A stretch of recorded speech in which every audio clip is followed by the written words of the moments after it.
go. Welcome to The Pestle, reviewing and breaking down movies to look for insights into the movie-making process. Hosted by Jump Scares, because loud, sudden noises are easier than writing a good movie. Let's dim the lights and start the show. Welcome, everybody, to The Pestle. Today's show is brought to you by Phantasma Billiards Bar. Have a hell of a time at the worst bar in town. God, at Phantasma Billiards Bar. We're keeping it. We'll do it live. Perfect. Welcome, everybody, to The Pestle. I am Wes. And I am Todd. And we're filmmakers. I've been, full-time writer, director for a little over 11 years now. And actor. We do all kinds of things behind, in front of the camera, in post. Todd's a full-time producer and musician. And we do all of that stuff and look at movies to figure out, one, how they do that, but also to figure out how we can do what we do better. It all kind of coalesces into a show where we smash up a movie, hence The Pestle, and grind it and see what it's made of. And through that little process, we cook up something of our own, a podcast. So, yeah. Let's just get straight to it as we talk about a movie. What are we speaking of today, Todd? Nice little segue there. Today, the film we're talking about is The King's Speech. I think it's from 2010. So if you haven't seen that film, please pause the episode and go watch it. We're going to spoil a bunch of stuff. Talk about a bunch of stuff that's going to ruin it for you if you haven't seen it. So spoiler alert. Spoiler alert. Yeah, we'll take a look at a bunch of things. Man, I don't know if I'm going to make it today, bro. Yeah, what's going on? Have another sip of your coffee, bro. I've got a stammer. Hey, it's a perfect episode to have it. Perfect time. It's fine. So if I start sing-songing exactly. Saying curse words every now and then. That's right. Cinematography and directing. We'll look at some of the framing of Bertie. Perfect. We'll look at some of the story and writing, touch on a little bit of the British dry humor, as well as some of Bertie's struggles. And I also want to look at some of the performance aspects of the film, the way they use vocal exercises and other such stuff and things and stuff. And a quick synopsis of the film. The story of King George VI, his unexpected ascension to the throne of the British Empire in 1936, and the speech therapist who helped the king overcome his stammer. Directed by Tom Hooper, screenplay by David Seidler, cinematography by Danny Cohen. And this version is featuring Colin Firth as Bertie, King George VI, Geoffrey Rush as Lionel Logue, Helena Bonham Carter as Queen Elizabeth, and Guy Pearce as Edward. My job was to give them faith in their own voice and let them know that a friend was listening. That must ring a few bells with you, Bertie.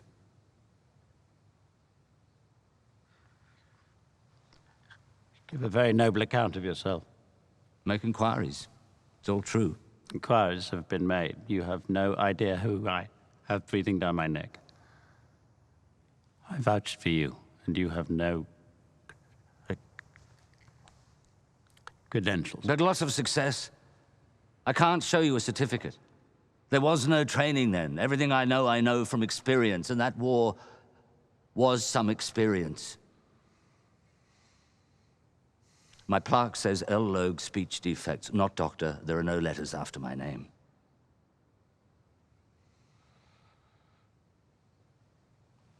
Lock me in the tower. I would, if I could. On what charge? Fraud. With war looming, you've saddled this nation with a voiceless king. You've destroyed the happiness of my family, all for the sake of ensnaring a star patient you couldn't possibly hope to assist. It'll be like mad King George III. It'll be mad King George the Stammerer, who let his people down so badly in their hour of need. What are you doing? Get up, you can't sit there, get up! Why not? It's a chair. No, that is not a chair, that is St. Edward's chair. People have carved their names on it. Chair is the seat on which every king It's held in and place queen... by a large rock. That is the stone of Scone. You are trivializing You can believe everything. all that, You Bonham. trivialize... I don't care how many royal Listen to me. arsenals have sat in Listen this to me! chair. Listen to me! Listen to you by what right? By divine right, if you must. I'm your king. No, you're not. You told me so yourself. You said you didn't want it. Why should I waste my time listening to Because you? I have a right to be, No, and that's I not- have a voice!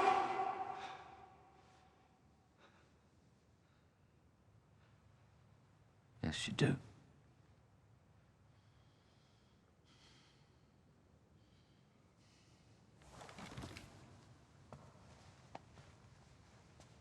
You have such perseverance, Bertie. You're the bravest man I know. You'll make a bloody good king. That scene, the pacing of that scene alone is just masterful because they're going, you know, in and out, right? It starts kind of in this really simple, pretty straightforward, you know, pacing. It's, you know, conversational. And then, you know, it takes a little bit more dramatic as Bertie is wrestling with what to do, obviously, because he's frustrated, but there's that part of him that's clearly resisting, you know, throwing it all away. And then it turns into this bang, bang, bang moment. And what I love about that little crescendo there is the finale. That line is so on the nose. It's so corny. It's so cheesy. And it would be so easy for that to not play. But the way they get to that line, I have a voice. The whole movie's about that. And the way they get to it is to be quick. Don't make it its own thing. Instead, make it almost a tail end of this whole other exchange that's happening. And now you've arrived there without feeling like you're going there. And that's so beautiful because it hits. It hits like a hammer. My God. Yeah. Beautiful pacing. And then from there, because of that rat-a-tat-tat, you know, build up, we can let it breathe and just sit with it. And now you feel it.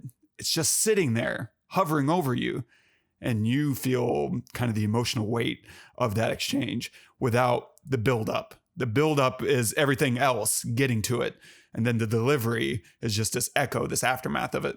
It's just a beautifully written and paced scene for a lot of other reasons. Yeah. So what do you think of the King's Speech? Best Picture winner of the year 2010 of our Lord. Yeah, you said you watched it last night with your family. Oh man, this is the reason we make movies. It's this movie right here. Like, I was thinking about it last night after watching it, and you know, in the year of our Lord 2023, where we've had pretty much since 2009 or 10. A Marvel movie a year, right? Sometimes it's hard to remember what movies were like prior to superhero movies, right? And to see a film like this and to watch an actual real life like, you know, King George VI, Colin Firth makes King George VI look like a superhero. And Geoffrey Rush, Lionel, look like a superhero. Both of them. And it's so easy to look at someone like a king and not relate to them, right? Like, I think especially now, since then we've had, you know, The Crown and a few other you know, like shows and movies about the monarchy, and it's just I'm so over that. Like Downton Abbey, I hate all of that stuff, like, because I cannot relate to it, because I would never be that way. Mm-hmm. But to take a role like a king, and to make it relatable is unbelievably difficult to do. Not just in the acting, obviously, but in the writing, right? Like, I think everything about this movie is just perfect. There's nothing that I would change. The acting is flawed. Like, whoever cast this shit is, I mean, I don't even know who the casting director was, but my God, how perfect of a casting is this? Colin Firth with Geoffrey Rush with Helena Bonham Carter just was flawless. Her performance too, as Queen Elizabeth, was like so emotional because of what she did do, but also because of what she didn't do. The way that she just stood by him and she was constantly there, even when she physically wasn't. You felt her support. She was the one that found Lionel. She was the one that pushed Bertie to go to Lionel. So anyway, her role is super important and she plays it so well. The writing is absolutely flawless and fantastic. The moments where Lionel lets Bertie figure it out for himself are super emotional. When he records him and he could say, no, listen, and just play the thing for him. But instead he gives him the recording and lets him discover it later on for himself. Like when he gets, because he knows that Bertie needs to get to a point where he is so just down and destroyed that he knows the only way to fix this is to come back to Lionel. Instead of Lionel convincing him, no, trust me. Or just doing what everyone else in his life has been doing, which is to force him to do what they want him to do. Yes, and they do a great job of that with the Archbishop and his father before he dies, and like basically everybody just telling him what to do. So anyway, I just want to end. Holy crap! This might be my favorite film cinematography wise that I've ever. Just the way they tell the story with lenses is unbelievable. I'm not even a DP, and I can imagine you and any other DP watching this thinking, oh my God, this is so beautifully crafted. You know, whenever he's walking up to a microphone or walking through a hallway, we have these wide angle lenses, or walking into that big room where he's going to talk to the council, the hall, these wide lenses are like when they're backing up and he's coming down the stairs with Queen Elizabeth or before she's queen, and we have this kind of anamorphic look or whatever. It's just so great. And then the wall behind Bertie at Lionel's place is my favorite texture I've ever seen in a film. Absolutely.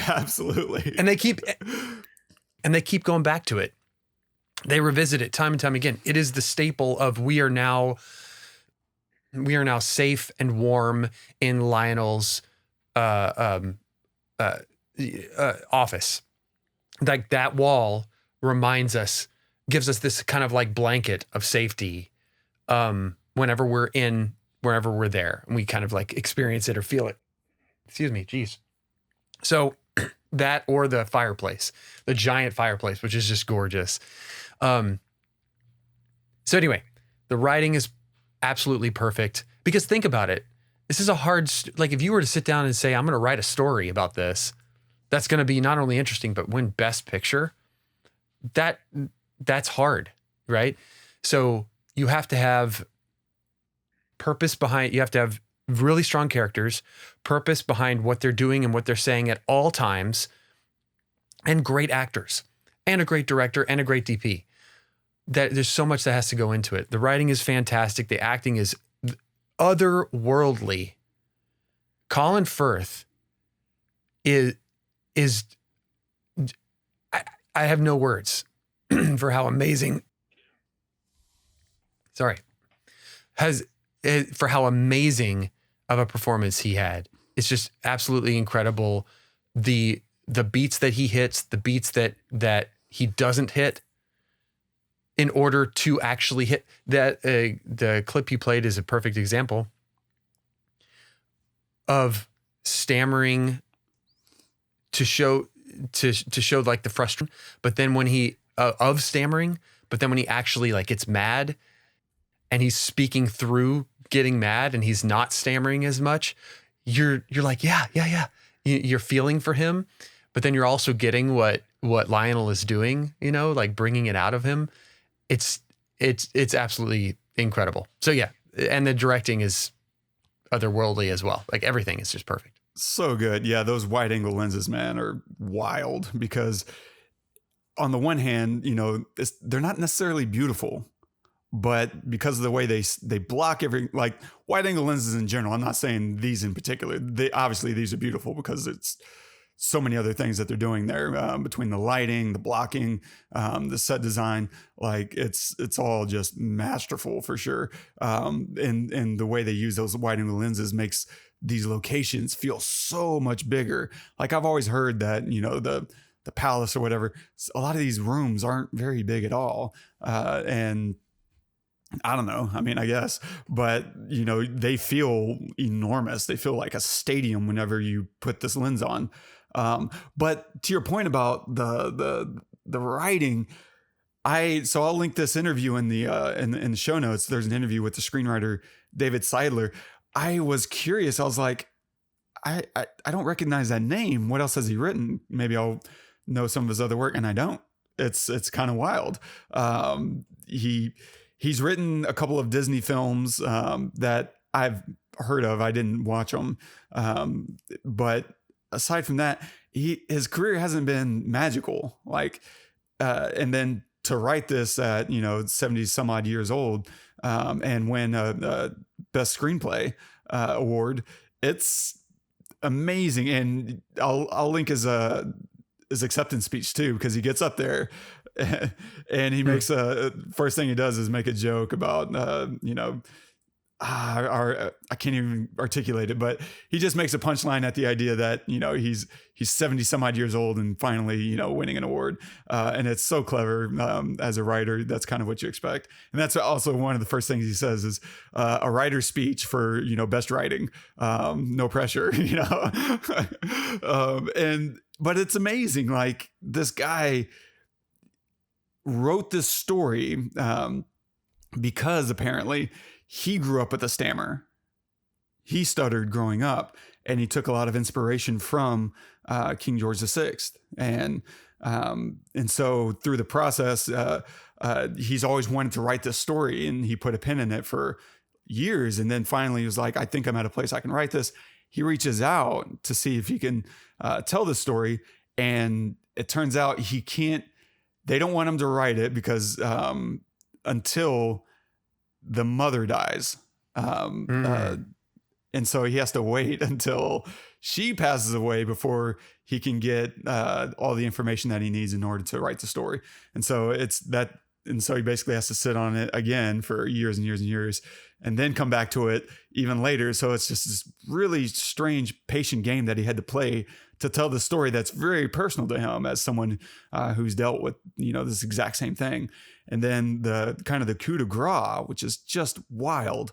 And again, I'll link this interview because he says a bunch of other interesting stuff. But to me, the real cherry on top was as he's doing all the research, because there's no, documents saying what they're actually talking about in the room. He has to kind of imagine what it is. And he's like, I think this guy is using this particular manual, Freud, I want to say he said it was, about speech and speech pathology. And he says that one of his best insights came from learning that his own uncle took Lionel Logue's help. His own uncle was a patient of, quote unquote, Dr. Logue. And that was where he got a lot of his insights about how he operates. And he's like, yes, based on what he's saying, I just know that he's using this manual.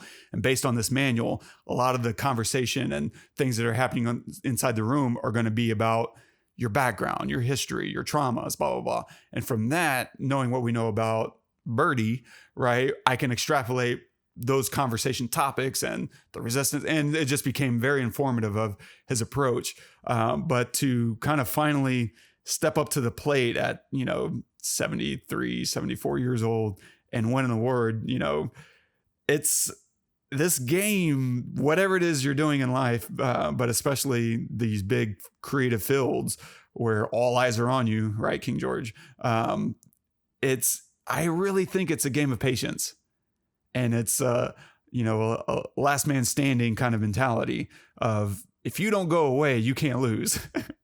You only lose when you walk away, and he didn't. He just stayed in there. Now, again, it wasn't that he wasn't doing any writing at all. He was, you do a couple of Disney animated features, like you're doing something right. You're in the right, ballpark. But he wasn't getting recognition. I didn't know I know a lot of writers' names. Like, even if I'm not going to say their name off the top of my head, if I see them on screen, I'll be like, oh yeah. They also worked on this, and this. Like, I had never heard of this guy, and here he is winning an award in his 70s. Not a moment too late or what have you. Yeah, but this movie for me, man, is just magical. I think your point about like how everything has kind of gone since this era, this time period, such a good observation, because there's not a lot of the King's Speech. I mean, maybe to some degree, even over the previous 10 years, there weren't a lot of King's Speeches being made. This is such a movie about small victories, because that's the other great thing is you get to the end and it's not like, he's over here delivering Shakespeare himself, right? He's just getting through it much, much better, but not without perfections, right? There's that little joke at the end. Yeah, you're still stumbling on your W's. Well, I had to give them something, let them know that it's me, right? Because it's not perfect. And what a great idea that it's not going to be this perfect oratory, performance. And that's the subtle nuance of good drama that I think really sells this as a great film, because it's not about grand gestures and victories. It's about small incremental improvements and what it means to the nation at a turbulent time in their period. And God, the performances. Oh my God, this is an actor's movie. Seeing those two guys in a room, Colin Firth and Geoffrey Rush, just kind of going at it is amazing. Like, they're doing so much. There's so much small conflict, and sometimes big conflict for sure. But it's just taut, right? It's so on its face. The setups are all really good. You're hearing why this is going to be a difficult time for everyone, because there's a lack of faith from Bertie's perspective. We see him doing this ridiculous stuff with the marbles, and you're gagging in your seat just watching him trying not to swallow these things. And the frustration in that camera shot when he gets out of his seat and spits all those marbles out, like it's this handheld chaotic fury, wide angled right in his face. It's just brutal. And so, walking into Lionel's office, you're like, you have your work cut out for you, buddy.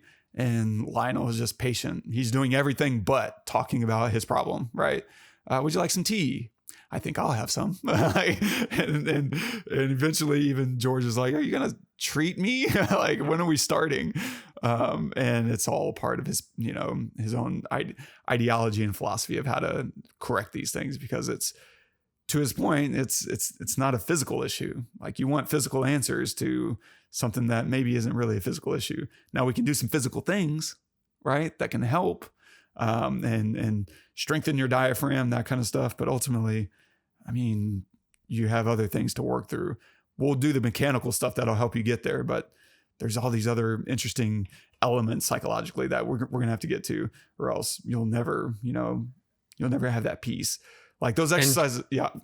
And Geoffrey does an amazing job of like playing this character that has like, there's never a moment where you don't think that he has respect for Bertie and for Queen Elizabeth, or before, I guess, Duchess. I don't know, Elizabeth at the time.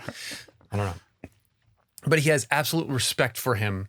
The moment he understands who she is, when he walks away, he's like, well, this is my way or the highway. And then he walks back and he's like, what?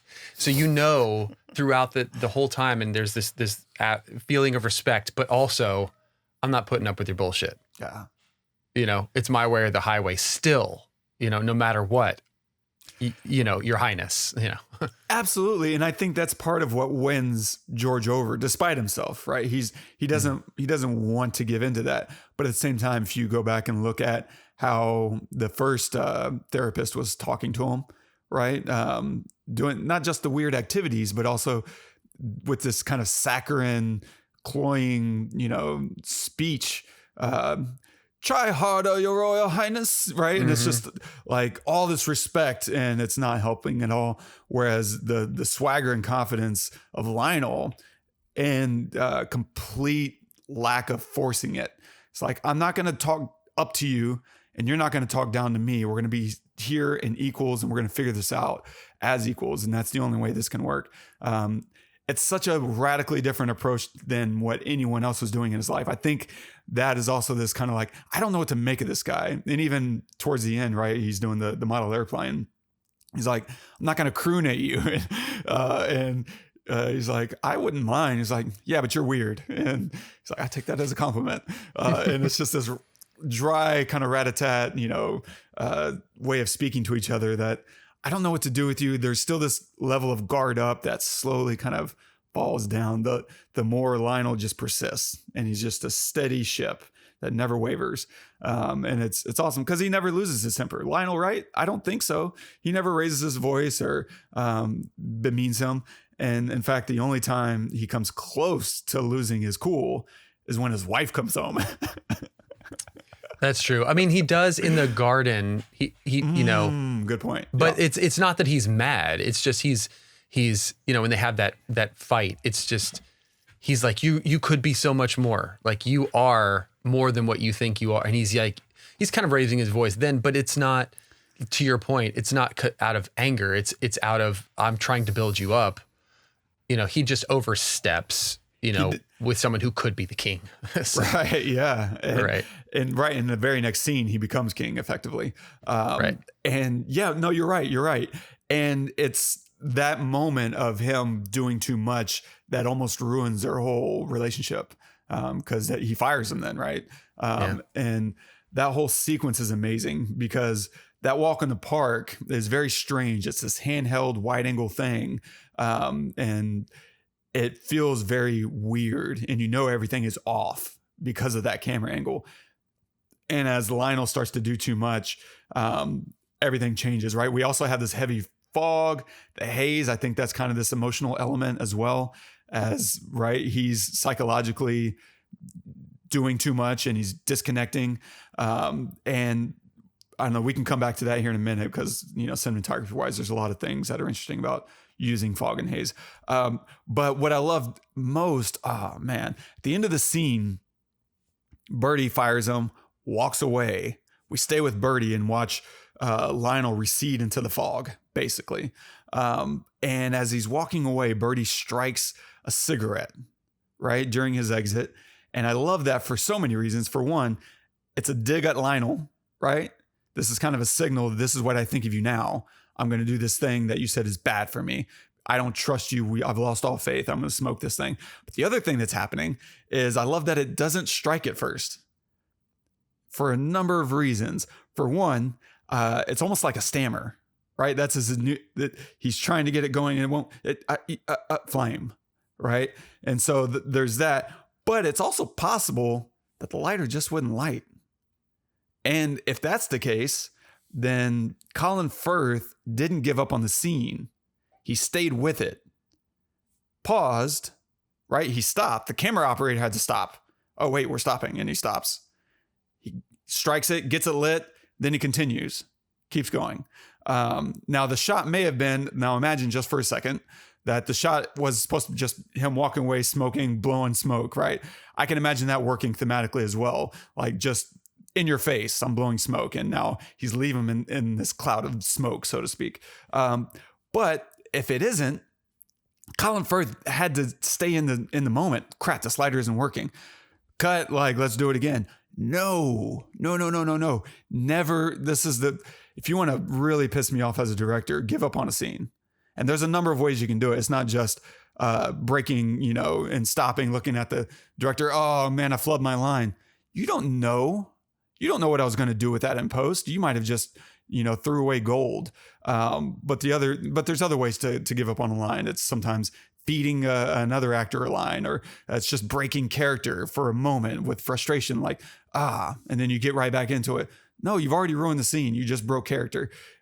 Instead, what he did, if it wasn't, intended in the script, or blocked out, he just created a whole new layer of interesting, action for the audience, because now he's trying to do a thing and he can't do it. He's trying to buck against, but he needs them, right? He shouldn't be smoking the cigarette. There's all kinds of interesting things you can take away from him not being able to strike the cigarette, if that was the intention, or not. And so, yeah, Colin Firth, never breaking character, always staying in it, is a huge, I think, lesson for actors.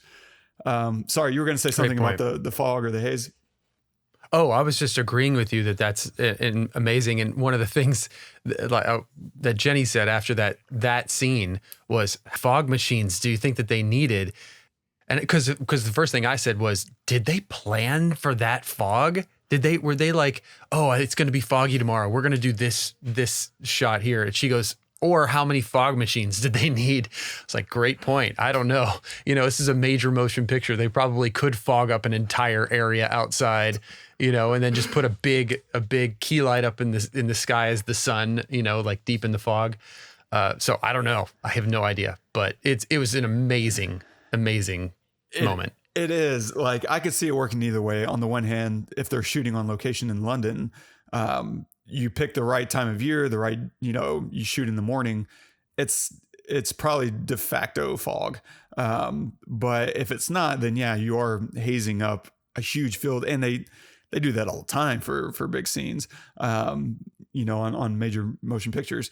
And so it's just tricky to do. You want to stage it in a way that you're not breaking up your foreground. Instead, it's really there to break up the background and add all kind of depth and texture to the background. But it's also tricky because you also want it even. It needs to be perfectly even. And so you can ruin takes just by getting these clouds, right? And you can see it moving, and now it doesn't feel like fog. It feels like someone broke out a haze machine for a music video. And yeah, it just becomes this whole headache. It's beautiful. And how much time do you have to shoot? Oh man. I mean, you're constantly running that thing and cutting it, fanning it. And then you get, maybe like a minute.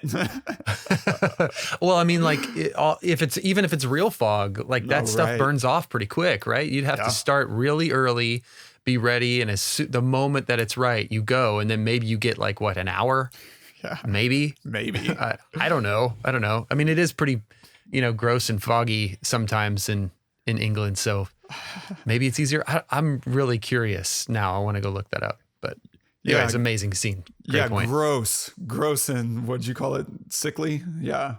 England, hazy? Take that. Yeah. Oh, okay. Maybe. That's not what I meant. I love it. The other performance stuff that I really liked was just some of those exercises that Lionel had him doing.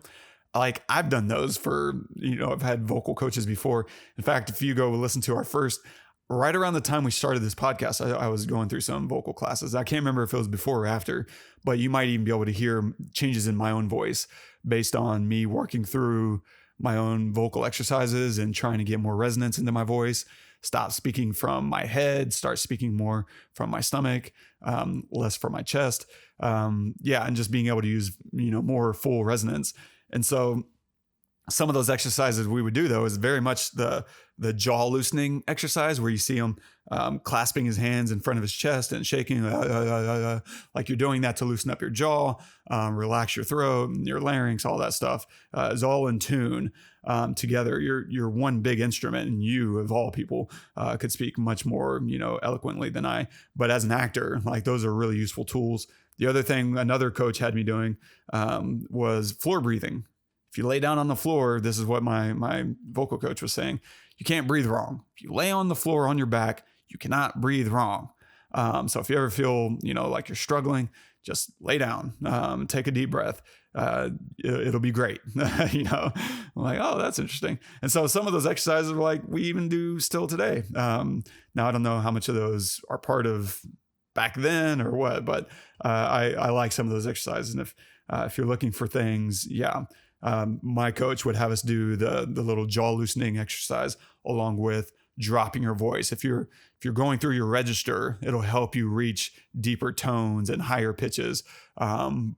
through that, like, and just kind of work through your register up and down as you're loosening your jaw. And that's a really good way to kind of find new pitches for yourself. Yeah. Well, a little freebie there for everyone who doesn't care. That's awesome. No, that's awesome. And it was interesting because a lot of those made sense too. Like, even if you have never had any kind of training, vocal training or anything like that, you know, what was it? The P's he was having I have trouble with the P's. Fall into it. A people. Like, that makes total sense, whether you've had any kind of training or not. Or to say a bad word or something beforehand, or to sing it, you know, then all of a sudden it feels fluid. It feels like you're flowing like water through the words, you know. All of it makes sense to people, whether they've had any kind of training or not. So it's relatable on that front too. Yeah. And oh my God, the singing was genius. As a writing tool, brilliant to have him sing the worst parts of his childhood. Mm-hmm. Because it's one thing to hear a grown man talk about this difficult childhood, right? Let alone a king who's so, dignified. But then to have him sing this kind of childish song completely reverts him back into this other state as a child. So you see it and you feel it as he's singing it, and on a completely different level. It's so much more visceral to have him sing such a heartbreaking thing. Genius. Like, that's one of the most brilliant writing flourishes I've ever seen. On that same level, story and writing wise, I love British dry humor. There's so many things that are happening in this story. It's a period piece, and so language, dialogue is already going to be a little bit different. Then on top of that, you know, we're dealing with a monarchy. And so the way they speak and their kind of dignity is also another layer on top of the period piece. But then also you're dealing with like British dry humor. And so some jokes aren't necessarily obvious jokes, but it also makes things a lot more funny, things that wouldn't necessarily be funny otherwise. And so like on simple stuff that's very British dry humor, the self-deprecating nature, right, of Bertie, right? He's sharp, he's funny, and he even self-deprecates, you know, for humor's sake. There's that one joke that he says that's at Bertie's expense, or that's at Lionel's expense, where do you think I value, 12 pennies that much? I don't know what I have no idea what an Australian might do for that kind of money. It's such a great dig. Great. But that moment when they're in Lionel's home and his wife comes home and we see Lionel start to lose it, right? He gets up and he stands in the corner and Bertie's confused. He's watching him. He's like, "You all right, Logue?" And Lionel just stands there. "Yes." Awkwardly standing in the corner. Everything's clearly not all right. But he's trying to act like, yes, everything's fine. I'm not moving either. It's just really great, simple British dry humor. It's just beautiful. And when he introduces George to his wife, and you may not have met King George VI. I was laughing. Pause. Just so perfect. It was just so great. It's amazing. The other aspect, of course, is Bertie struggles throughout the film. At times, it feels a bit King Arthur, Sword in the Stone like, in the sense that King Arthur in the book and the cartoon, right?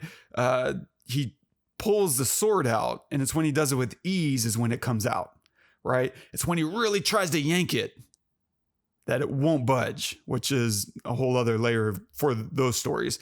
But principally, the same thing Bertie's doing is kind of identical, which is the harder he tries, the worse the results. And it's when he's, being pressured and his dad is trying to get him and he's really trying, and now it's all stopped up. It's blocked, right? It's the problems. It's the weight of the crown. It's the pressure that's making him crack. And what he really needs is a light touch. And that's, throughout the film. And so Lionel, at times has to figure out the light touch to push his buttons, because he still needs to get him to perform, but he does it in a completely different way than anyone else in his life.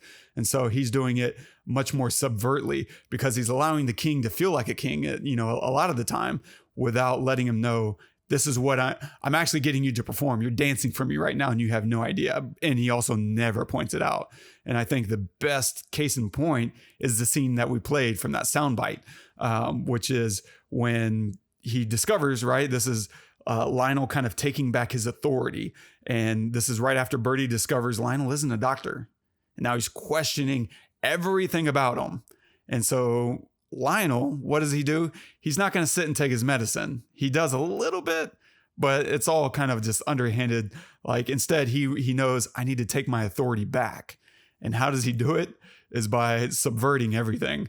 Lionel sits on the throne to agitate the king. That's the whole point. He never says, this is what I'm doing. Instead, he's just trying to get the result, because he'd lost all trust and authority, but hadn't given up on helping Bertie. He's about to go through his coronation and he needs help. Or maybe Lionel just, his ego wouldn't admit defeat and saying that he was wrong. Probably a little bit of both. But I love it because it's also a little bit of him being a friend, of course, and a little bit of a father figure, because there's that moment at the end of the clip. What does he tell him? You have such perseverance, Bertie. You're the bravest man I know. Those are the words his father could never say to his face. And now he's saying it directly to him. Yes. And it could be seen on the one hand as a very kind and loving gesture. It could also be seen as a very manipulative gesture. And knowing Lionel, it's probably a little bit of both. Because Lionel's philosophy that he says at the beginning is that tricks are important, right? Whenever they come back after listening to the record, and he's like, can't you do them like you treat them, do those tricks the way you got them to speak on the record? And he's like, look, tricks are important, but there's also these other things, these more internal things that we need to figure out. And so him playing with his head, on by sitting in the throne and getting to speak and yell and lose his temper and show him that I can help you, and you can do this, and that everything I was saying to you in the park is accurate. I did it the wrong way. Like, it's all right there, and playing in right in harmony with his whole philosophy and his approach to speech pathology, therapy, and so. Yeah, with that, I think the real fun thing for me watching this movie, and it's right in line with your point earlier, man, the cinematography and directing. Oh my God. So the direction I'm going to take this is probably not where people would expect, but I think there might be. I don't know. This is just what I see. And I'm not saying this is an absolute thing.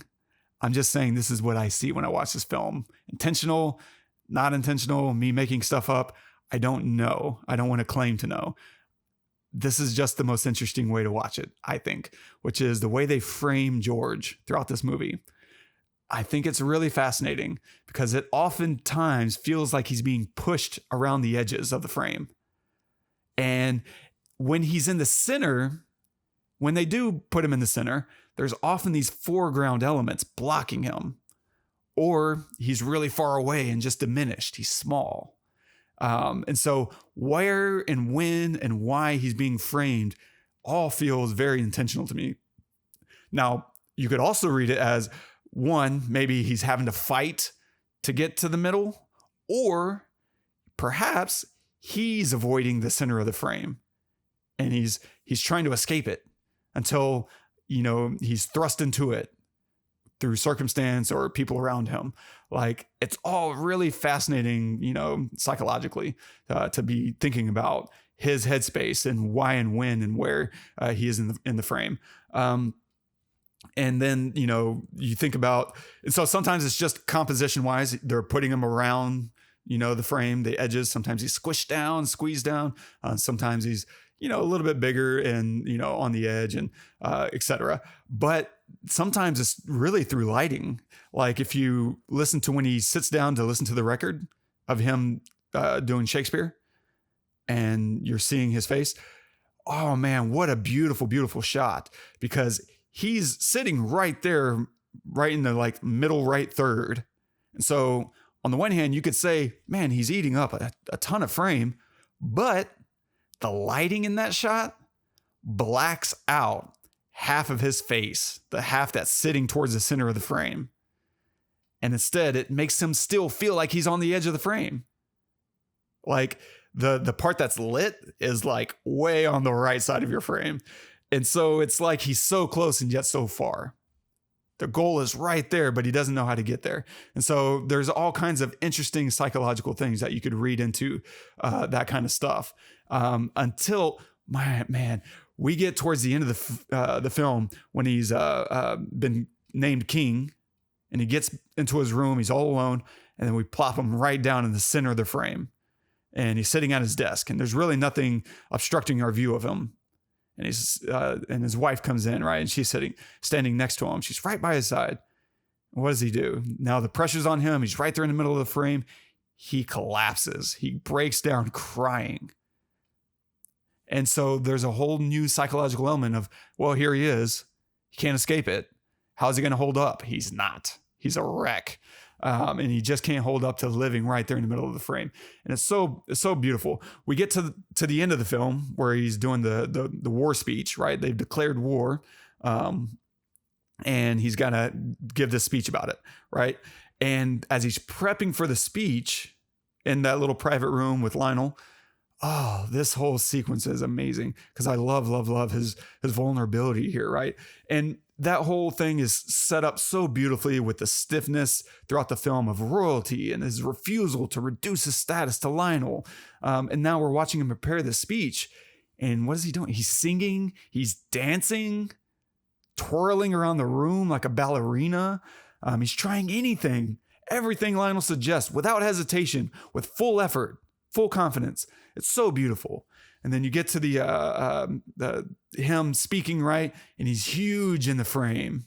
Whenever he's delivering the speech, huge. And we're looking at him right through the microphone's frame. He's just eating up the entire frame, something we haven't really seen a lot of throughout the entire film. And maybe since the beginning, like I'd have to double check, but I want to say we see some really big shots of him failing at the beginning. And now we're seeing really big shots of him doing pretty well. And those shots at the beginning, it has this kind of like almost fisheye wide, super wide, where we feel like this isn't natural. This isn't normal. This is not how, this is his perspective of like the world is like kind of wrapping around me kind of thing.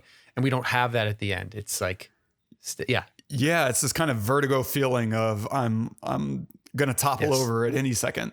The world is off kilter, even though it's technically not. And I love throughout all of that, the reactions are so big between the opening, the closing, and there's some mixed in throughout of the audience, whoever's listening, and the crowds reacting to his speeches. It lets us know how he's doing, right? Sometimes they're bored, sometimes they're embarrassed. Usually they're all disappointed, and they're just kind of cringing, like, God, this is my king, or this is the royalty. Like, you can see and gauge how he's doing based on everyone's reactions. More and more and more, as I study film and work on my own stuff, I want to sit with reactions. I don't care who's talking and what they're saying and how they're saying it, unless it's really, really, really important. Instead, I want to see the impact of whatever's being said on screen. Because that's good, right? That's how you know it's good writing, is if there is a reaction, if there is an impact, that words are being felt. Let's feel it. Let's feel the weight of those words through everyone around the speaker in any given context. I think that often says a lot. But he gets through the big finale, and everything's great. He's high-fiving, fist bumping, booty bumps with everyone down the hall. They line up in rows, and he does the whole like NBA player entering the arena, right? Low high fives, running through the gauntlet. Yeah. he gives the LeBron chalk in the air, like the whole thing, right? And the last shot, he gets out onto the balcony, and now he's in full view of everyone. This thing that he's been avoiding, right? Now, what's he doing? He's comfortably waving to everyone in full view. dead center of the frame, not obscured at all. No weird lens effects. It's just him right there in the middle of the frame, eating it up. He's going to be okay. It's just a beautiful kind of visual story of him trying to get to the middle, unobscured, with confidence, in full light, right? There's no shadow, not an inch of shadow. It's just full of confidence. It's beautiful. It's a beautiful visual story that they're telling here. So I have a question for you as a director, when you're thinking of, when you're, writing and blocking and all that stuff, and, it comes time to shoot. I mean, well, I guess when you're writing, are you always thinking that, or how do you think about that? Does it just come naturally? Is it because it's such a creative decision, right? Where you're going to put somebody in a frame, how you're going to light them to tell the story. Does that kind of just come out with the writing almost, since you write and you shoot? Or does it come out when you're on set and you're thinking about it? Or do you have to work at that? Is it better as a creative kind of like just brain dump, like let it happen? Or is it, you think through it?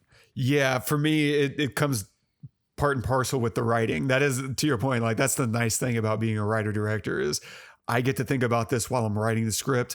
And I'll often in my screenwriting leave myself little crumb trails so that I can remember, in 3 months when I come back to the script, oh, this is how I was thinking of shooting this. Yeah, that's going to work really well. And so I can cheat and add in like POV shots or little cheat codes of angles, a oneer that goes through multiple rooms. A lot of times in screenwriting, the technical thing is to, say, interior bedroom, continuous interior kitchen. They walk from one to the next, and you just new slug lines every single time you're changing rooms is the normal way to do it. Now, not all screenwriters do that, but I've noticed a lot of times the screenwriters who don't do that are also directors. Because they understand, oh yeah, this is a different location. Now they also try to indicate a change in venue some other kind of way so that their line producer can go through the script and say, oh, this is 3 different rooms that we need to have prepped and a location for, blah, blah, blah. That's all really important stuff. But whenever I am thinking through a story, I am thinking what makes the most sense? Where's the emotion coming from in the story? So like I did this personal story, last winter in November, and I spent a lot of time thinking about where the emotion was and what do I want to be feeling? What do I want the audience to feel and identify with in the scene? Because there's a scene where someone learns some really bad news, and yet we're not watching that person. Instead, we're watching someone else who knew the bad news was coming, and you're reading all kinds of guilt and shame and emotion on this person. And the audience already understands all that. And if you just let them sit and watch this person. And so I don't remember how much I wrote that into the script, but I certainly knew on the day where I was going to be placing the camera. And so that became just kind of fluid stuff. And so thinking through something like King's Speech, I can imagine David Seidler's writing, and I don't know how much of that's coming in. Instead, I think it's the genius of Tom Hooper, who's done just some incredible works. He's had some incredible flops as well. For every King's Speech, I guess someone could make a Cats, right? That's just part of the game. You take swings and sometimes you strike out. That's right, dear God. Lord have mercy on your soul, Tom. But yeah, I can imagine him reading the script and thinking about the voice and thinking about this king and his voice, and imagining, man, what's a voice? What does it look like? And how can I, metaphorically insert that into the film? Well, if you're thinking about a voice and looking straight at a voice, it's a mouth, and it's this dead center of the uvula, down the throat. And you can imagine all the centering, and you're like, this guy doesn't have a voice. He should never be sitting perfectly in the middle like this uvula in the throat. Instead, he should be bouncing all around, and he can't find his centering. And so I can imagine kind of script noting or, jotting down a bunch of notes and ideas, kind of word association games, and saying, okay, here's an idea, and talking with, your DP, Danny Cohen, who he works with a lot, and saying, okay, yeah. And so I think it's just this weird game of let's just bouncing around some ideas, combined with you're doing to some extent a biography, or not a biography, a biopic, and you have all these photographic references and like, okay, how can we shoot these things that feels in tandem with what they were doing back then? Yeah, I think it all plays together. Yeah.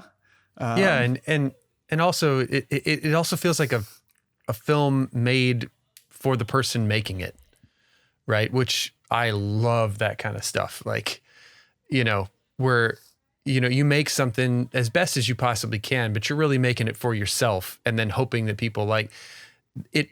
That's what I feel like this film felt like to me.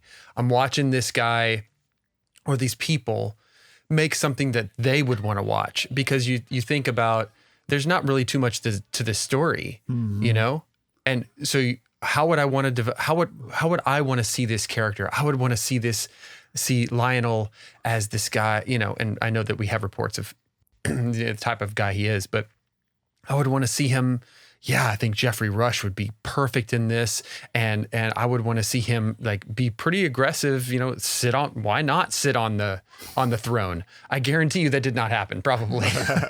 But maybe it did. Who knows? But I would like to see that. And so we're going to put that in there. And how are we going to frame him? Okay, well, let's frame him, kind of like low a lot of times. And then have him standing over the would-be king, Bertie, at the beginning while sitting down, and he's standing up talking to him. Like, yeah, let's do these kinds of things. It just seems like something where they wanted to make a movie for themselves or tell this story the way that they would want to see it. And then it just turned out to be great because I guarantee you everybody had the same vision on this film. It just feels like it was all put together, from the lighting to the directing to the writing to the acting to the cinematography. It just, you can tell when it works, right? And so anyway. Yeah, and I love, to your point, like there is not a lot happening in this film. And I can just imagine sitting and writing this and thinking, no one's ever going to read this. No one's ever going to make it to the end of the script, let alone want to produce it. The one shot I have is it's about a king. Okay. And a really dramatic time in world history, right? World War II, the birth of that, and where England was, and the importance of this character in the context of that war. Because no one needs to be told currently the importance of World War II and Hitler, right? We get it. And so I love that they don't really mangle that. It's such a light touch the entire way. And to have the confidence to say, I'm going to tell a story where hardly anything happens at all. We're going to have a bunch of moments where also nothing hardly happens. And it's going to be the most compelling thing you've ever seen. Like that takes so much gall to kind of fight these basic bitch 3-act, screenplay. I don't want to call out any screenplay book authors or anything, but it's just, it all comes across so rote when you listen to how people think you should write. And instead just say, I'm going to tell the story. I'm going to find out what are the important beats. Things fall apart, towards the middle, and then they kind of fall apart again, and then they kind of fall apart again. And you know what? We just make it work because that's friendships and that's life. And it's all gonna play. Now, I think you can back your way in. I would be shocked if this guy actually sat and used any kind of formal structure methods. Like, I don't think he was thinking about first act, second act, third act in any strong sense. I think those things are useful as some kind of like general analytical tool after the fact. But sitting and thinking about that stuff while you're trying to write a story, I think that's death. Instead, like, go through this character's world. Like you were saying, what's interesting? What would really push Bertie's buttons? Okay, let's put Lionel in a chair. And now, man, he's outraged. Why is he outraged? And how can we use that? And yeah, man, it does feel personal, the whole thing. And obviously it is, because again, Seidler has his own personal history, but everyone, to your point, the director, it seems like everyone got on the same page and just understood how to make every moment really sing without feeling melodramatic, because it's really easy to step over that line of melodrama. And that's where casting, to your point again, really comes in key, because Colin Firth, he's one of the best to ever do it. You know, Geoffrey Rush is legend. Like, this guy's on a different planet. Like, the fact that, you know, we've had him for so long is just incredible. Yeah, letting professionals do their thing, and then Helena Bonham Carter coming into a role where she's hardly on screen, but it feels like she's there the entire time. And every time the camera sees her, it's a punch. She's God. It's kind of like it just feels, well, both of they're, you know, two women figures. I mean, Lionel's wife, we don't see very much, but she's there when she's necessary. When Lionel is upset that he hurt, you know, that he did something wrong, you know, with Bertie, or said the wrong thing with Bertie, she says, well, then just say you're sorry. And then we see him the very next shot, he's at Bertie's wanting to apologize. Now Bertie doesn't see him, you know, but she said the right thing at the right time. And Helena Bonham Carter's character does the same thing. Like, she finds Lionel in the first place. She pushes him when he needs to be pushed. She says the tough things that need to be said. But at the same time, she knows who he is and who he's going to become. And so you just always see her rooting for him, always, no matter what. And it's just the definition of a partner, and of a strong partner, that I don't care if you stammer. Like, I see it in you, and I loved you because of it. She even says that. She says that she loved him because of it, because maybe they'd leave him alone, you know? Just so happened that they didn't. But I think that the female characters in this film, those two specifically, are like really strong. I love that Elizabeth has a role, like Queen Elizabeth that just passed. Yeah. She has a role in it, which is just so beautiful. It's just to see her as a baby girl, you know, little girl. It's just so amazing. And those little girls were amazing too. Like, I know they didn't do a ton, but if you just watch their physical acting, they're killing it. Like, it's really, really amazing performances. Like, just the ability to rise and fall on a moment, be entertained, and engage with their dad and make it feel like that's their dad. Like, there are actually incredible performances from these two little girls. The scene where he's just become king and he walks down the hallway and they want to say "Daddy," but they say "Your Highness," or they curtsy. The way, well, first off, the way they did it is amazing, but his response is he doesn't say a word, but he like what he wants to say is, I'm your dad. But he knows what he is now. And so he knows what he has to convey. And so he just kisses them in order to tell them he's their dad, still without it saying it. You know? Absolutely. And there's this other layer of, you know, Queen Elizabeth to be, right? His daughter is the next. I need to start helping her. Yes. So that when she gets to be me, she doesn't deal with what I deal with. Yes. I feel like that's all just nuances. God. Mm-hmm. And his my last note, it's not really a note. It's just something I keep thinking about every time I watch the scene. The first session between him and Lionel, Colin Firth is just daggers, because you can see his resistance, his dignity, and the frustration that this guy is being impertinent. And he's asking all these personal questions he doesn't want to answer. But at the same time, he's desperate. You can feel his desperation for answers. And so there's all this subtextual things happening through his face. And you read it so clearly. It's absolutely masterful. I'm pretty sure he won Best Actor. Did he not? I mean, he had to. It's so easy to forget that while you're looking that up, it's so easy to forget that what these actors receive, he did. Okay. Yeah. What these actors receive are words on a page. Yeah. Like, it's when you watch this movie, or any movie really, it's hard to forget that that character didn't exist before that person said those words in front of a camera. Didn't exist, right? So even if they did, even if it's a true story, so all he got was find, that, and he turned that into this character. It's just like a masterclass. I don't know what else to say. Him and Rush, just perfect. So he did win. Okay. Yeah, he did. Best 2011. I wouldn't be surprised if Geoffrey Rush won as well. Best screenplay, best picture. Well deserved. Like I think history will smile very kindly on those awards. And yeah, it's just watching Colin Firth go through all these things, because at the same time, he's playing a king, but he's a king that's been humiliated with a lot of pain. And to make you identify with someone that's lived this life of privilege, and who in some ways was a tyrant, depending on where you live in the world. Like, it's a lot to hold on your shoulders as an actor.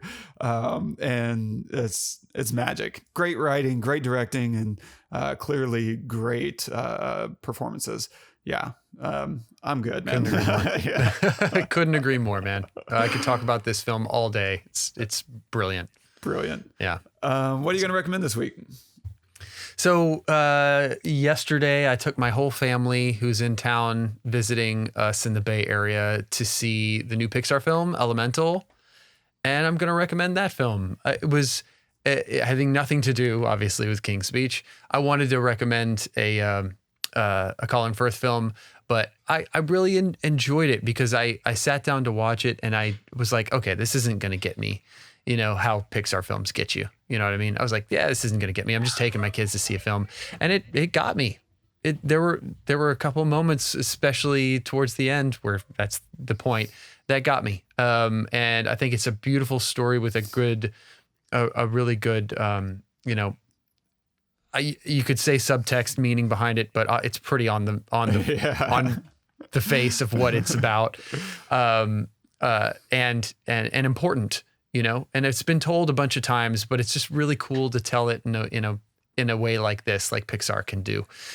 So yeah, I really enjoyed it. So I'm recommending Elemental this week. Nicely done. So I'm going to recommend a film. After we did RRR, we had a lot of our Indian audience. We finally found them. They've been lurking in the wings, just waiting, I guess. And they pounced, and I got a lot of recommendations to go check out this movie on Amazon Prime called Sardar Udham. And I did, and it's really, I think, appropriate for a recommendation this week because it takes place in the same era as King's Speech, and it's about kind of the impact of the empire, right? And what it had, what other people were going through while all this is happening. Same exact time frame. And so imagine, yes, you have kings and queens going through it, but you also have a whole country, India, who's being ruled over by these same people. And it's really, heartbreaking and tragic, and, worth watching, obviously a true story. And so I really appreciate that. Appreciate those recommendations. And I got a few other films that, they were recommending that, I'll work my way through. But yeah, Sardar Udham, it's got some punch. And so, yeah, stay tuned for next week. Now we've gone from India to Ireland to Japan, to England. And now we finish our impromptu whirlwind tour through the world and Germany, where we go and take a look at Run Lola Run. And so if you're a fan of indie films, you'll certainly be, aware of Run Lola Run. If you haven't already seen it, then, take a look. I haven't watched it in a while. Like I've watched this movie one time. And so I'm excited. It's a really short runtime. It's like 85, 86 minutes, something like that. And so I have a fascination, I've said a few times on the show, with sub 90-minute films. And so I'm excited to see this again for the first time in a while. See if it holds up. Run Lola Run. Go check it out. So if you're enjoying the show, don't forget, drop us a review, subscribe, leave us a note if there's something you would like us to talk about, and the kinds of things you find interesting. And if you want to leave a note on this episode in particular, you can do that at thepestlepodcast.com. The pestle.podcast.com / the King's Speech. All together, one word. All one word. The King's Speech. And our quote of the day is from King George III. I wish nothing but good. Therefore, everyone who does not agree with me is a traitor and a scoundrel. It's hilarious, but it's true, right? It's true. It's so true. You don't want good? Well, you're a scoundrel. That's good. Funny. Yeah. So King George III is referenced by Bertie as being the Mad King. And so I don't know if this is like part of his madness or if it's funny, because I read it and it's hilarious to me, because like all I want are good things. So anyone who disagrees with anything I say clearly doesn't want good things, and therefore they're evil. Yeah. Or if like this is why they called him Mad King George, I don't know. But I want to say King George III is also the king that created the great divorce between his bastard child America and them. And so yeah, I just think it's funny. I was just curious what interesting King George. I was looking for something from King George the First. Like, let's go back to the original before all these copycats. But I couldn't. I stumbled on the OG. The OG.